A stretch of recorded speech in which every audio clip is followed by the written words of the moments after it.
What is going on, everybody? Another episode of 4x4 Camping and Adventures, and in today's episode I wanted to go into a little bit more detail about the Patrol's 12 volt system, because in the 12 volt video I sort of showed you what it's all about, how it all worked, the screen and that kind of stuff, but I want to show you the nitty gritty for the people out there that really want to see behind the scenes stuff.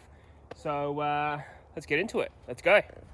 So first things first, what did I do with my 12 volt setup? Well, I got Riley from RD Electrics to essentially hook me up. Now let's go through pretty much everything here. So this guy right here is pretty much running my whole 12 volt setup. So it is the DC to DC charger from Energive. It's a brand new one, 40 amps it can throw into a battery at a given hour. But it's got solar input, which I run here, which goes to the roof. But this thing here is just a powerhouse. It literally regulates everything. Obviously, it's got the power cord going from the battery, and that just goes to the secondary battery, which is just down there. But I'll get into that in a minute. It also goes to the shunt, which is just under here. I'll get a little bit of a B-roll of that guy there. But as I said, this guy is the brains of the operation. It runs everything, regulates to the secondary battery, which is in the back here. And as I said, fantastic little unit. Haven't had a drama with it. It's literally just sits there, idles away, and does its thing. So yeah, no real issues with that. In the 6 months I've probably had it, roughly about 6 months. Moving across, we have the Telstra Go Booster. Now this thing here, I purely put it in the car because we all generally go to an area which there probably might not be that much reception, and it's for emergencies only. So I pretty much run it most of the time when I go camping, but it's there purely to hopefully give me a little bit of reception, so when we're at camp might be able to stream some music or something like that. But also it is there for emergencies, and it has come in handy because I've been in Brunswick in certain areas, put that on, and I've actually got reception, which is crazy for an area like Brunswick because generally you don't get reception there at all. But yeah, definitely an expensive piece to the whole setup, but I think very, very worth it if you're going to do some remote touring and that kind of stuff, or get a satellite phone. That's another benefit of doing, remote touring. You can get a satellite phone, which is definitely going to make it a little bit easier to get in contact with people if there is an issue. Now above that, we have the 40 litre water tank. So you can see the hose just there going around to the water pump, and then behind the water tank is the fridge. So this guy here, 40 litres, plenty of water for, when we're going trips and that kind of stuff. So mainly just use it for drinking water, that kind of thing, or emergencies. Again, just a bit of a backup. But yeah, that's pretty much the water tank setup. This right here, this is a cool little piece of kit. So what this actually does is this connects to the switch panel. So this is all individually fused. It's also waterproof, so you can put these in engine bays if you need to. It's got a single power point coming in, so you just run a single cable going in. Little black cable that I'm playing around with here goes to the switch panel at the back, so you only have one wire going to the whole setup. And that is my switch panel that sits in the back of the car. It is a Trail Max branded switch panel, so I got that when I got the roof rack, because it was all in the same sort of kit. And it is absolutely fantastic. It runs everything, again, individually fused. It goes all the way up to 30 amps, so I've actually got a spot free where I can run something else in there if I need to, but it is a great little setup. And once you put the lid on, it is all hidden away nice and simple. Next to that, you have the Airbag Man compressor. That's where that hides, and behind there as well, you have the water pump, as you can see there. All right, let's get into the powerhouse of the whole setup. This guy here, 120X, it's an Itech World lithium battery. Now, I've got to say, I can't say nothing but good things about this guy here. 6 months of usage, I've never seen it drop below 60%. It is literally probably the best thing I think you can do to a 12 volt setup in this day and age. It's 12 kilos, so it's super light. Also, you're getting 105 amp hours out of a standard N70S, let's say 12-inch setup. So when I say N70S, I mean the Century battery. That would be the old school. You use an old school N70S deep cycle in a traditional 12 volt setup. That is this size right here. So if you've got an N70S at the moment, like a Century battery or something like that, you can use or replace it with this, and you're going to get the exact same form factor and that kind of stuff. Now, I will give you a influencer discount. You can get 10% off this guy here if you use the code. I'll chuck it in the link in the description. I'll also chuck it on the screen right now.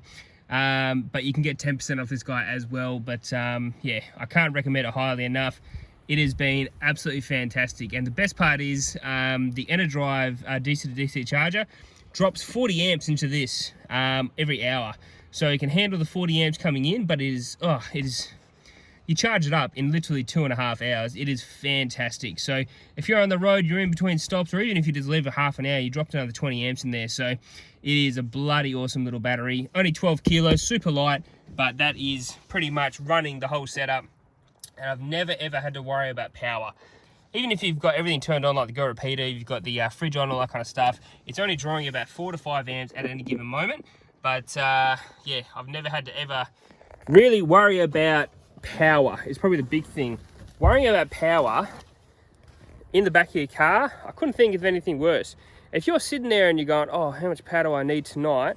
You haven't got your setup done properly. You want to have a setup that you pretty much turn the system on, it can be in the back of your car, turn the car off, and it runs continuously. Make sure you have enough solar coming in, then you're covering your outage going out by your fridge, your Go repeaters, or whatever you got going all the time. If you can get a setup like that, you're done. I have got a 150 watt, or it might be a 200 watt solar panel on the roof, and I've never ever had to worry about power in the back of that car. As I said, you get 4 amps that is going to come out from the fridge at any given time. That's the 8 litre Bushman's fridge. So 4 amps roughly per hour coming out of that. And you roughly have about an amp coming out from the Go repeater if you turn that on.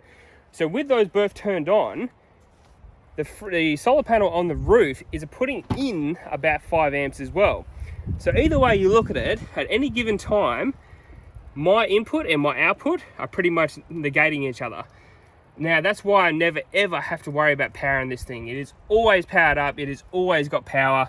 Yeah, what else can I say? Just set up your 12 volt properly. Don't sort of half-ass your 12 volt. Do it properly, put some good gear in there, and never think about it again, because that's probably been the biggest benefit of doing this setup in my car. I've never had to worry about it. I've never had to think about, oh, have I got enough power? Have I got enough this? Turn it on, set and forget. That is a good 12 volt setup. Another big thing is just don't go too crazy. Work out what you're actually going to use.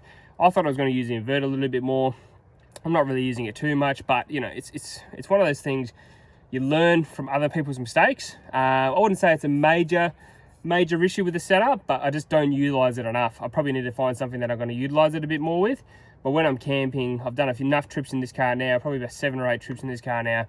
I'm just not utilizing it enough. So I really need to figure out something that I can use it with. But hey, look, I might use it to charge up some of my Ryobi batteries, maybe something like that. I'll, you know, hook one up on the side of the system here, and then just use it to charge up change door batteries, all that kind of stuff. Maybe that's the way I'll do it. So, you know, just food for thought, just when you're looking at your own 12 volt setup.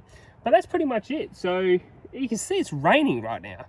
It has been bucketing down. So I live in the southwest. It has been bucketing down for like the last 3 months, which has been playing absolute havoc with my upload schedule. It's really hard to do filming when it is raining.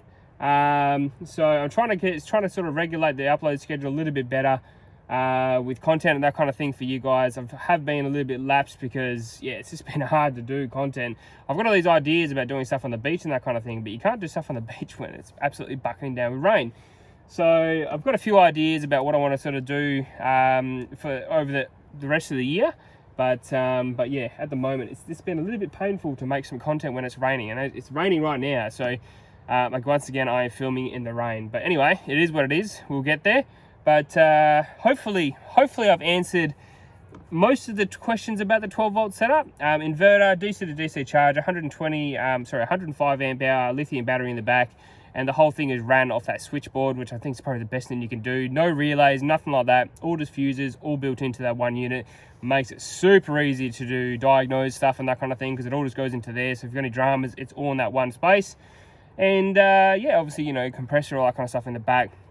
Travel buddy in the into the cargo barrier. But yeah, that's pretty much the 12 volt setup. So as always, got any questions, chuck them down in the comments section below. But that's been another episode of 4x4 Camping and Adventures. If I don't see you in the next video, I might see you out here in the tracks and trails. If I don't see you out in the tracks and trails, I shall see you later. Enjoy the rest of your day. Bye.